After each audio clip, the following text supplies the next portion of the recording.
Imagine reading the life story of the most influential person in human history. You learn about his miraculous birth. You see him amaze religious teachers at just 12 years old. Then, the story suddenly goes silent. Not for a few weeks. Not for a few months. But for nearly 18 years. When the Bible speaks again, Jesus is about 30 years old, standing in the Jordan River, ready to begin the ministry that would change the world forever. So where was he all those years? What was he doing? And why do the Gospels tell us almost nothing about this mysterious period? Let's investigate one of the Bible's greatest unanswered questions. The last time we see young Jesus. The Gospel of Luke gives us the final glimpse of Jesus before the silence begins. At the age of 12, Jesus traveled with Mary and Joseph to Jerusalem for the Passover festival. When his parents began the journey home, they realized he wasn't with them. After 3 anxious days, they found him inside the temple. But he wasn't frightened. He wasn't lost. He was sitting among the teachers, listening, asking questions, and astonishing everyone with his understanding. Luke then tells us that Jesus returned to Nazareth, obeyed his parents, and grew in wisdom and stature, and in favor with God and man. Then, nothing. For nearly 18 years, the biblical record becomes completely silent. A quiet life in Nazareth.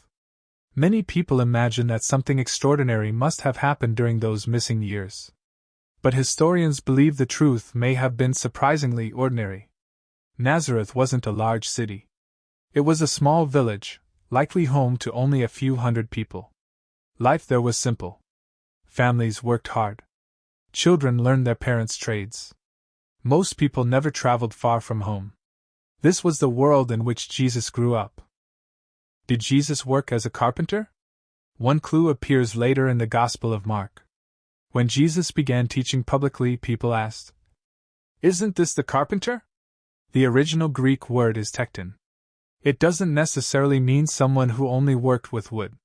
It could describe a skilled craftsman who built houses, shaped stone, repaired tools, and worked on construction projects. Many historians believe Jesus likely spent these years working alongside Joseph, learning the trade and living an ordinary life before his public ministry began. This explanation fits both the historical setting and the biblical evidence. The famous travel theories. But over the centuries, many far more dramatic theories appeared. Some claim Jesus traveled to Egypt. Others suggest he visited India or Tibet to study with Eastern teachers. These stories became especially popular in the 19th century. One Russian traveler even claimed that ancient monks showed him documents describing Jesus in India. The problem? When later researchers investigated those claims, they couldn't verify the story. No authenticated ancient manuscript has ever confirmed that Jesus traveled to India during his missing years. Today, mainstream historians do not accept these claims as established history.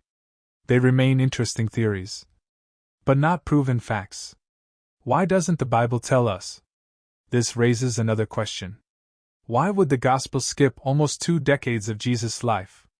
Many biblical scholars believe the answer is simple. The Gospel writers were not trying to write a modern biography. Their focus was Jesus' public ministry, his teachings, his death, and his resurrection. Ancient biographies often skipped long periods of everyday life unless they directly supported the author's purpose. In other words, the silence may have been intentional. So what most likely happened? Based on the available evidence, the most likely picture is surprisingly simple. Jesus continued living in Nazareth. He worked as a craftsman. He participated in Jewish religious life. He grew in wisdom, experience, and character. And around the age of 30, everything changed. He stepped onto the world's stage, beginning a ministry that would transform history forever. Conclusion. The missing years of Jesus remain one of history's greatest mysteries. Not because we have secret evidence, but because we have so little evidence at all. Many fascinating theories exist. Some inspire curiosity. Others capture the imagination. But when we separate speculation from history, The strongest evidence still points to a quiet life in Nazareth before Jesus began his public ministry. And perhaps that silence tells us something important. Sometimes the years that history barely remembers prepare us for the moments the world will never forget.